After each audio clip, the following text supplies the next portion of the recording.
இந்த வீடியோவில் நம்ம மோட்டோ G42 அப்படின்ற ஒரு ஃபோனை பற்றி பார்க்க போகிறோம். எதனால் இந்த ஃபோனை பற்றி பார்க்க போகிறோம் அப்படின்னா, இந்த ஃபோன் இப்போ ரீசெண்டாக தான் சேலுக்கு வந்துச்சு. புதுசாக லான்ச் ஆன ஒரு ஃபோன். ஸோ கிட்டத்தட்ட பார்த்தீங்கன்னா 14,000 ரூபாய்க்கு இந்த ஃபோன் சேல் ஆகிட்டு இருக்கு. ஸோ 14-15க்குள்ளே நீங்கள் ஒரு ஃபோன் வாங்கணும் அப்படின்னு ஆசைப்பட்டுட்டு இருந்தீங்க அப்படின்னா இந்த ஃபோனை நீங்கள் கன்சிடர் பண்ணலாமா, ஏன் கன்சிடர் பண்ணலாம், எதனால் பண்ணக்கூடாது அப்படின்ற எல்லாத்தையுமே சேர்த்து மொத்தமாக போட்டு ஒரு ஓவர்வியூ மாதிரி மொத்தமாக பார்த்துருவோம். ஸோ ஆரம்பிக்கலாங்களா? ரைட்டு. மோட்டோ G42 மோட்டோ ரீசெண்டாக லான்ச் பண்ணிட்டு இருக்கிற நிறையா ஃபோன்ஸ் ரொம்பவே வேல்யூ ஃபார் மணியாக இருக்குது. அதே நேரத்தில் நல்லாவும் இருக்குது. மோட்டோ ஃபோன்ஸை நம்ம கன்சிடர் பண்ணுறதுக்கான ஒரு முக்கியமான ரீசன் அதோட அந்த யூசர் இன்டர்ஃபேஸ். எல்லா வீடியோலையும் நான் சொல்கிறது தான், இதுலேயே அதான் சொல்கிறேன். ஸ்டாக் ஆண்ட்ராய்டு மாதிரியான யூசர் இன்டர்ஃபேஸ் மோட்டோ கொடுத்துக்கிட்டு இருக்காங்க. மற்ற ரெட்மி ரியல்மி மாதிரி இருக்கிற ப்ளோட்வேர் நிறைஞ்ச ஒரு யூஐ கம்பேர் பண்ணும்போது இதை நம்ம தாராளமாக கன்சிடர் பண்ணிடலாம். ரைட்டா? அதை தாண்டி இந்த ஃபோனோட டிசைனை பார்த்தோம் அப்படின்னா அந்த டிப்பிக்கல் மோட்டோவோடைய டிசைன் மாதிரியும் தெரியுது. ப்ளஸ் அதே நேரத்தில் கொஞ்சம் ஏதோ சேஞ்சஸ் பண்ணியிருக்காங்க அப்படின்ற மாதிரியும் தெரியுது. பார்க்குறதுக்கு நல்லா இருக்குது. அஃப்கோர்ஸ் இது வந்து பிளாஸ்டிக் பேக் தான், பிளாஸ்டிக் ஃப்ரேம் தான், ஃப்ரண்ட் கிளாஸ், அது நமக்கு தெரிஞ்ச விஷயம் தானே. தென் ஓகே, அடுத்து இந்த ஃபோனில் நமக்கு ஹெட்ஃபோன் ஜாக் இருக்க போது ஃபிங்கர் பிரிண்ட் சென்சார் சைடில் தான் கொடுத்துருக்காங்க. ஃப்ரண்ட்டில் வந்து நமக்கு டிஸ்பிளே, இந்த டிஸ்பிளே வந்து பார்த்தீங்கன்னா 6.4 இன்ச் கொண்ட ஒரு AMOLED டிஸ்பிளே. நல்லா கேட்டுக்கோங்க, AMOLED டிஸ்பிளே. ஏன்னா மோட்டோ இதுக்கு முன்னாடி லான்ச் பண்ண எல்லா ஃபோன்லையும் POLED டிஸ்பிளே யூஸ் பண்ணியிருந்தாங்க. இது ஒரு நார்மல் AMOLED டிஸ்பிளே தான். ரெஃப்ரெஷ் ரேட் பார்த்தீங்கன்னா 60 Hz. இது இந்த ஃபோனுக்கு வந்து ஒரு அடி அப்படின்னே சொல்லலாம். ஏன் சொல்கிறேன்னா, ஏன்னா இப்போ 10,000 ரூபாய்க்குள்ள உள்ள பட்ஜெட் ஃபோன்ஸ்லேயே நம்மளால் அதிக ரெஃப்ரெஷ் ரேட் உள்ள டிஸ்பிளேஸை பார்க்க முடியும். ஸோ இவங்க இந்த ப்ரைஸ்க்கு 60 Hz கொடுக்கறது ஒரு விதத்தில் டிஸ்அட்வான்டேஜ்.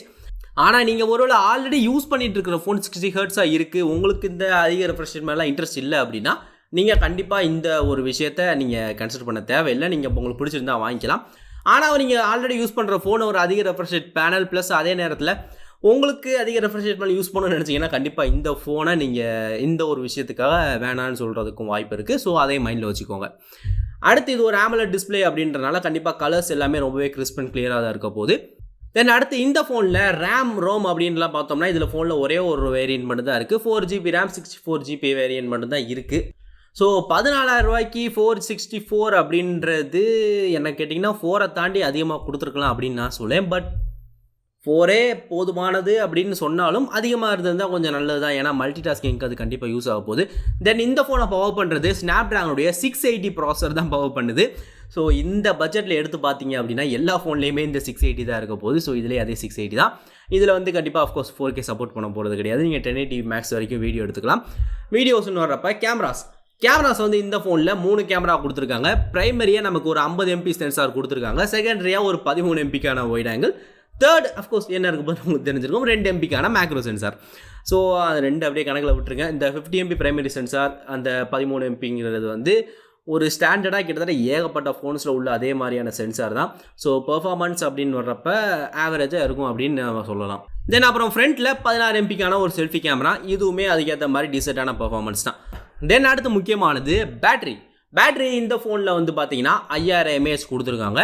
மோட்டோவோட ஃபோன்ஸ் இப்போ ரீசெண்டாக வர நிறைய ஃபோன்ஸ் வந்து வெயிட்லெஸ்ஸாக இருக்குது. ஸோ அந்த வகையில் இந்த ஃபோனுமே கிட்டத்தட்ட வெயிட்லெஸ்ஸான ஒரு ஃபோன் தான். 175 கிராம் தான் இந்த ஃபோனோட வெயிட். ஸோ இது என்ன தான் வெயிட்லெஸ்ஸாக இருந்தாலும் இவங்களோட முன்னாடி உள்ள ஃபோன் மோட்டோ G52 அப்படின்ற ஒரு ஃபோனில் ஒரு இஷ்யூ இருந்ததா யூஸ் பண்ணுறவர் நம்ம வீடியோவில் ஒரு கமெண்ட் போட்டிருந்தாரு. என்ன அப்படின்னா, ஃபோன் ரொம்ப வெயிட்லெஸ்ஸாக இருக்கிறதுனால அது மாதிரி ஃபுல் சவுண்டில் வச்சு நம்ம கேட்குறப்ப மொபைலே வைப்ரேட் ஆகிற மாதிரியான ஒரு ஃபீலை கொடுக்குது அப்படின்னு சொல்லியிருந்தாரு.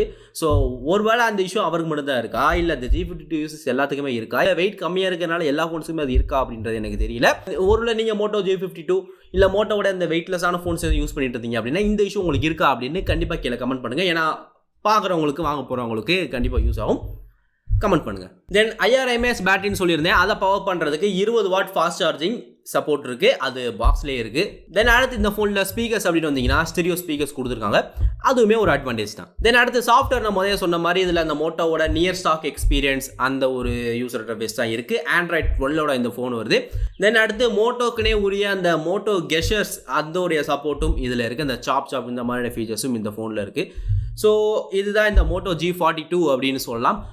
இதோட ப்ரைஸ் வந்து 14,000 ரூபா. ஒரே ஒரு வேரியன்ட் மட்டும் தான் இருக்குது. உங்களுக்கு இந்த ஃபோன் வாங்கணும் அப்படின்ற ஆர்வம் இருந்துச்சு அப்படின்னா உங்களுக்கு அந்த ரெஃப்ரெஷ் ரேட் அப்படின்றது 14,000 ரூபாய்க்கு ஒரு மேட்ரு இல்லை அப்படின்னா நீங்கள் கண்டிப்பாக இந்த ஃபோனை கன்சிடர் பண்ணலாம்.